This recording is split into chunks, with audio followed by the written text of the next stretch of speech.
सत्ता में कौन बैठेगा ये तो हम डिसाइड करेंगे ही, विपक्ष में कौन बैठेगा ये भी अब हम ही डिसाइड करेंगे। क्या देश की राजनीति अब कुछ उसी ओर जा रही है या फिर ये विश्लेषण करने वालों का कुछ ज्यादा ही ओवर विश्लेषण है? दोस्तों, राजनीति में परत दर परत बहुत सारी चीजें होती हैं, वो जो हमें दिखाई देती हैं, वो जो हमें नहीं दिखाई देती हैं, और वो भी जो हमसे छुपाई जाती है। आज हम इस तीसरे वाले के बारे में बात करने वाले हैं। दोस्तों, इस देश में पिछले 1 महीने में एक ऐसी चीज हुई है जिसके बारे में किसी ने कल्पना भी नहीं की थी। आपने मोदी का पुराना नारा तो आपको याद होगा, कांग्रेस मुक्त न भारत वाला। कांग्रेस मुक्त भारत तो हो नहीं पाया, लेकिन विपक्ष वो जिसे हम पसंद करें ऐसा करने की क्या तैयारी की जा रही है, इसके बारे में चर्चा आज हम करेंगे। और इसके पीछे इन दो चेहरों के इर्द गिर्द ये चर्चा रहेगी, वो है अभिजीत दीपके और प्रशांत किशोर। आप कहेंगे प्रशांत किशोर कहाँ से आ गए और अभिजीत दीपके का इसमें क्या रोल है? दोस्तों, ये बात कांग्रेस समर्थित बहुत सारे लोग, जब कॉकरोच जनता पार्टी का प्रोटेस्ट शुरू हुआ तब उन्होंने कहा कि अभिजीत दीपके जो हैं ये तो इनको तो बीजेपी सपोर्ट कर रही है, नहीं तो जिस दिन ये अमेरिका से आए उस दिन सीधा इनको जंतर मंतर में जाकर प्रोटेस्ट करने दिया गया, नहीं तो ऐसे तो इतनी इजीली किसी को इजाजत नहीं मिलती है, ऐसा कैसे हो गया? इसके बाद भी बहुत सारे लोगों ने कहा कि सरकार चाहती, शुरुआत में जब अनशन भी शुरू नहीं हुआ था, आराम से खाली करवा सकती थी जंतर मंतर, लेकिन सरकार ने करने नहीं दिया, आराम से सब कुछ होने दिया गया। मतलब जबकि ऐसे बहुत सारे लोगों की रीलें तक डिलीट की जा रही हैं अब। वहीं दूसरी ओर जनसुराज के पीके, उन्होंने तो कबाली कर दिया। दोस्तों बीजेपी से बांकीपुर उपचुनाव जीत लिया, ये बहुत बड़ी जीत है। ये एक ऐसी सीट है जो 1995 से बीजेपी के पास थी, जिस सीट से अभी नवंबर में बीजेपी के राष्ट्रीय अध्यक्ष बन चुके नितिन नबीन विधायक बन के आए थे। ऑलमोस्ट 58,000 वोट से जीते थे नितिन नबीन। वो सीट उपचुनाव में पीके ने अपने नाम कर ली। आप कहेंगे दोनों चीजों में कनेक्शन क्या है? कनेक्शन ये है कि इन दोनों ही चेहरों में एक समानता है, वो ये है कि वो एक रटे रटाए सेट पैटर्न के विपक्ष को दरकिनार करता है। जैसे पहले बात करते हैं प्रशांत किशोर की। दोस्तों, प्रशांत किशोर खुलेआम वो स्वीकार कर चुके हैं कि वो गुजरात में नरेंद्र मोदी के साथ काम कर चुके हैं।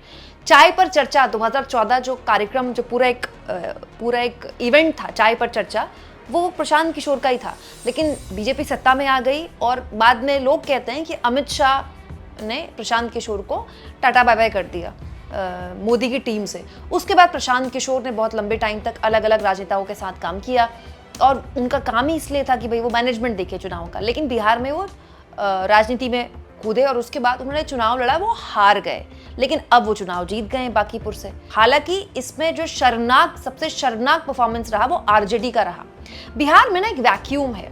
अब तेजस्वी यादव मतलब इंडिया में कम रहते हैं, विदेश में भी रहते हैं, और वो मतलब जब चुनाव होता है उसके 8-9 महीने पहले ही विदेश से घर आते हैं। लोग उनके लिए कहते हैं, ये बीजेपी के लोग उनके लिए कहते हैं। लेकिन इसमें कोई दो राय नहीं दोस्तों कि लालू यादव के बैक स्टेज जाने के बाद तेजस्वी यादव अपने दम पर बिहार में एक चुनाव को अगर छोड़ दें, पिछले विधानसभा को, उसके बाद लगातार बहुत ही खराब परफॉर्म कर रहे हैं। और इस बार तो उन्होंने बहुत ही बुरा परफॉर्म किया है। मतलब आरजेडी के इतिहास में लालू यादव ने जो सरकारें चलाई हैं उसके बाद जितने भी चुनाव हुए हैं, सबसे खराब परफॉर्मेंस था ये आरजेडी का। और तेजस्वी यादव मतलब परिवार को भी एक नहीं रख पा रहे। अब प्रशांत किशोर विधानसभा पहुंचेंगे, वो गरजेंगे, इधर से सम्राट चौधरी बोलेंगे, उधर से प्रशांत किशोर बोलेंगे, तो विपक्ष का जो पूरा स्पेस है धीरे धीरे प्रशांत किशोर लेंगे, जो स्पेस तेजस्वी यादव के पास है। वो प्रशांत किशोर जो एक वक्त में मोदी के इतने करीबी रहे, उनके साथ काम कर चुके। तो कहने वाले ये भी कहते हैं कि बड़ी होशियारी से देखिए, विपक्ष का स्पेस एक ऐसे आदमी को मिल गया जो एक वक्त में न केवल बीजेपी के साथ काम कर चुका है, बल्कि 2024 के जब लोकसभा चुनाव में एग्जिट पोल हो रहे थे तो प्रशांत किशोर उनमें से थे जो सीना ठोक के कह रहे थे कि अपने दम पर बीजेपी बहुमत पार कर लेगी। याद कीजिए, प्रशांत किशोर ने कितनी बड़ी बड़ी बातें, बड़े बड़े दावे किए थे और सब धराशायी हो गए। बाद में प्रशांत किशोर ने माफी मांगी कि नहीं, उनका एनालिसिस खराब रहा, गलत रहा। ये चीजें हमको गौर करनी चाहिए कि प्रशांत किशोर कोई ऐसे नेता नहीं है जिनका जन्म ही बीजेपी के खिलाफ हुआ है। वो कोई मुलायम सिंह यादव या लालू यादव नहीं है कि किन्हीं से भी गठबंधन कर लेंगे लेकिन बीजेपी के साथ हाथ नहीं मिलाएंगे, है ना। ना ही वो राहुल गांधी है कि चाहे कुछ भी हो जाए आरएसएस के आगे घुटने नहीं टेकेंगे, आरएसएस से माफी नहीं मांगेंगे। वो प्रशांत किशोर है जो लगभग हर पार्टी के साथ काम कर चुके हैं, बड़े फ्लेक्सिबल है प्रशांत किशोर। दूसरा अभिजीत दीपके। अब अभिजीत दीपके जेनजीज का चेहरा बन रहे हैं। देश भर में बड़े आंदोलन की तैयारी कर रहे हैं। उन्होंने कहा भी है कि देश में बड़े आंदोलन की ज़रूरत है। तो अल्टीमेटली जो अभिजीत दीप के, देखिए आज वो कहते हैं कि चुनाव नहीं लड़ेंगे, आज वो कहते हैं पॉलिटिकल पार्टी नहीं बनाएंगे, लेकिन पॉलिटिकल पार्टी तो बनेगी ही बनेगी। आज नहीं बनेगी, 2 साल बाद बनेगी, 3 साल बाद बनेगी। सीजेपी का जो भविष्य है वो केवल आंदोलन नहीं है, पॉलिटिकल पार्टी बनाने का ही है ना। तो वो लॉन्ग टर्म किसको नुकसान करेगा? कहने वाले कहते हैं कि लॉन्ग टर्म राहुल गांधी को नुकसान करेगा, जो में मुख्य विपक्षी दल है, इंडिया गठबंधन है, उसको नुकसान करेगा। अलग अलग राज्यों में, जिस राज्यों में जो पार्टी मजबूत है वहां उसको नुकसान करेगा। अब दोस्तों इस थ्योरी पर पूरी तरह से विश्वास भी नहीं किया जा सकता और पूरी तरह से इसको दरकिनार भी नहीं किया जा सकता, लेकिन इसमें एक कैच है। कैच ये है कि पॉलिटिक्स में हमेशा 2+2 4 नहीं होता। अगर इस थ्योरी को सही माना जाए कि अभिजीत दीप के प्लांटेड हैं और बीजेपी शायद चाहती थी कि हाँ कोई खड़ा हो जाए, मैदान में आ ही जाए, जो विपक्ष जैसी बात करे लेकिन विपक्ष से अलग रखे अपने आप को, अगर ऐसा होता तो बीजेपी फिर इसको मैनेज भी तो नहीं कर पाई ना ठीक से। किसने सोचा था कि सीजेपी का आंदोलन इतना बड़ा हो जाएगा? किसने सोचा था कि जंतर मंतर पे इतनी भीड़ आ जाएगी? किसने सोचा था कि, मतलब ये तो धर्मेंद्र प्रधान ने भी नहीं सोचा होगा कि उनको इस्तीफा देना पड़ेगा। उस घाव को अभी तक बीजेपी सहला रही है, कुछ भी बोलकर टरका रही है कि वहाँ पंचर बनाने वाले थे, ये थे, वो थे, मोदी जी को गाली बकने वाले थे, लेकिन अभी तक बीजेपी उस सेटबैक को, मतलब 12 सालों में पहली बार बीजेपी को राजनीतिक तमाचा पड़ गया सीजेपी के इस आंदोलन में।